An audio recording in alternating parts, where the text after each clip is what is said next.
Saudara-saudara yang dikasihi Tuhan, puji Tuhan atas kehidupan yang boleh kita alami, kita rasakan di saat ini. Kita akan bersama mendengarkan firman Tuhan dari 1 Samuel pasal 17 ayat 1 sampai ayat yang ke-11. Sebelum kita bersama membaca dan mendengarkan firman Tuhan, marilah berdoa.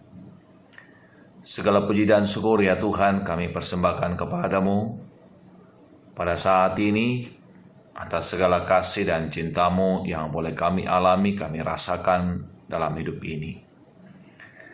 Kami akan membaca dan mendengarkan firman-Mu saat ini Tuhan.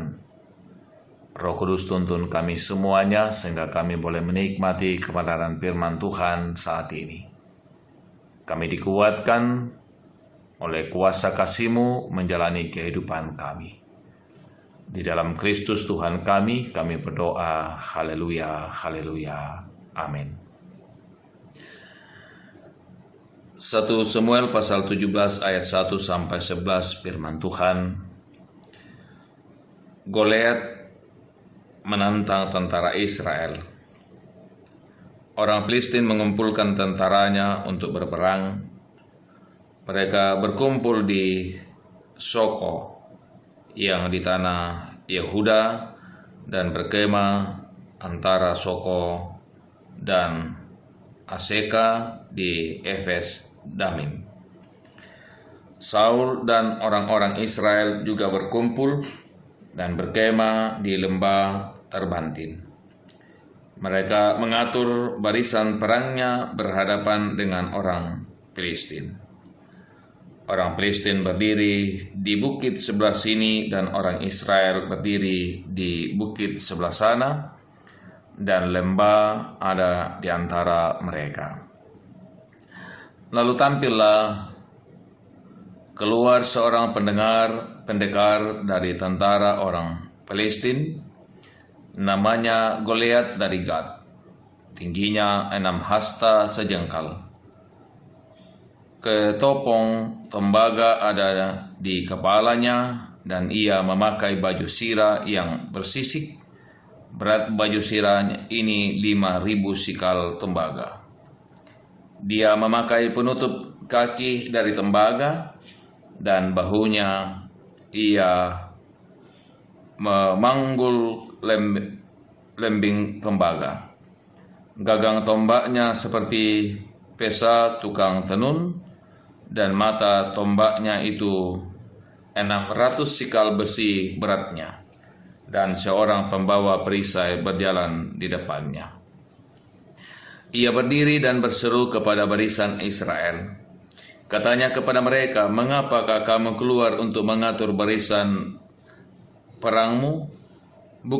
Bukankah aku seorang Filistin dan kamu adalah hamba Saul? Pilihlah bagimu seorang dan biarlah ia turun mendapatkan aku. Jika ia dapat berperang melawan aku dan mengalahkan aku, maka kami akan menjadi hambamu. Tapi jika aku dapat mengungguli dia dan mengalahkannya, maka kamu akan menjadi hamba kami dan takluk kepada kami."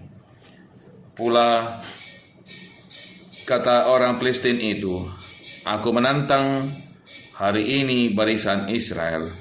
Berikanlah kepadaku seorang supaya kami berperang seorang lawan seorang." Ketika Saul dan segenap orang Israel mendengar perkataan orang Filistin itu, maka cemaslah hati mereka dan sangat ketakutan. Demikian firman Tuhan. Amin. Saudara-saudara yang dikasihi Tuhan, ada banyak hal yang bisa membuat kita cemas, bahkan takut dalam kehidupan ini. Tentu masing-masing kita punya pengalaman dalam menjalani kehidupan, bahwa kita sering mengalami apa yang disebut dengan kecemasan dan ketakutan. Dan kecemasan dan ketakutan itu sering membuat kita tidak mampu untuk berbuat sesuatu karena kita dikalahkan oleh kecemasan dan ketakutan itu. Saudara-saudara yang dikasihi Tuhan, pembacaan kita berbicara tentang apa yang dialami oleh Saul dan orang-orang Israel ketika berhadapan dengan orang Palestina, juga secara khusus ketika mereka berhadapan dengan Goliat.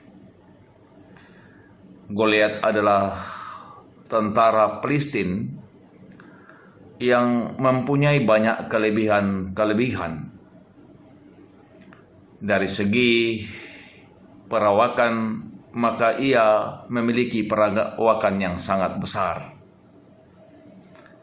Ditambah bahwa ia memiliki berbagai macam perlengkapan perang yang luar biasa, baik baju sirah, ketopong, dan penutup kaki yang semuanya terbuat dari bahan-bahan yang luar biasa.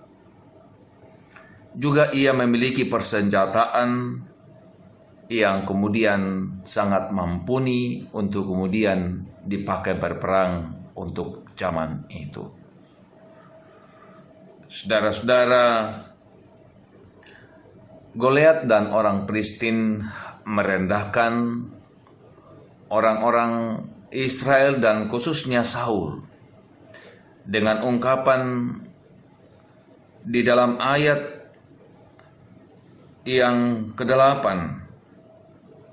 ketika kemudian ia mengajak orang Israel untuk kemudian berperang satu lawan satu, bahwa siapapun yang dikalahkan maka ia harus kemudian takluk dan menjadi budak. Sesungguhnya ungkapan itu, saudara-saudara, adalah sesuatu yang menghinakan Saul dan orang Israel, karena sesungguhnya sebuah kepastian bahwa memang siapapun yang kalah perang pastilah akan ditaklukkan dan akan menjadi budak. Tapi Goliat berbicara seperti itu menantang orang Israel, dan Saul sesungguhnya ingin merendahkan orang-orang Israel. Saudara-saudara yang dikasihi Tuhan, ketika Saul dan orang-orang Israel mendengarkan ungkapan, melihat apa yang ada di hadapan mereka tentang kekuatan yang dimiliki orang Filistin, khususnya kekuatan yang dimiliki oleh Goliat, pembacaan kita mengatakan mereka menjadi sangat cemas dan takut. Saudara-saudaraku yang kekasih dalam Tuhan, perjalanan kehidupan pribadi, perjalanan kehidupan rumah tangga, tentu ada banyak hal yang kemudian membuat kita takut dan menjadi cemas. Saudara-saudara yang dikasihi Tuhan, pertanyaannya adalah sesungguhnya di mana kekuatan kita? Kalau kita melanjutkan bacaan kita, saudara-saudaraku yang kekasih dalam Tuhan, kita harus belajar seperti seorang hamba Tuhan Daud, seorang yang masih muda, tapi ia mempunyai keyakinan yang luar biasa. Ketika ingin menghadapi Goliat, ia berkata di pasal 17 ayat yang ke-45, tapi Daud berkata kepada orang Filistin itu, "Engkau mendatangi aku dengan pedang dan tombak dan lembing, tapi aku mendatangi engkau dengan nama Tuhan semesta alam, Allah segala barisan Israel yang kau tantang itu." Kekuatan kita, saudara-saudaraku yang kekasih dalam Tuhan, sesungguhnya hanya berasal dari Tuhan, sehingga kita mampu menghadapi segala tantangan hidup ketika kita mengandalkan Tuhan. Amin. Mari berdoa. Ungkapan syukur dan terima kasih Tuhan kami persembahkan kepadamu atas segala kasih dan cinta Tuhan yang boleh kami alami dan kami nikmati. Kami percaya Tuhan akan mengokohkan dan menguatkan kami menjalani kehidupan kami hari ini dalam segala aktivitas hidup yang Tuhan anugerahkan bagi kami. Kuatkan kami Tuhan, teguhkan hati kami, sehingga apapun yang kami hadapi, kami percaya Tuhan tidak pernah meninggalkan kami. Kami kuat karena kasih-Mu, kami mampu karena cinta-Mu bagi hidup ini. Di dalam Kristus Tuhan kami berdoa, haleluya, haleluya. Amin.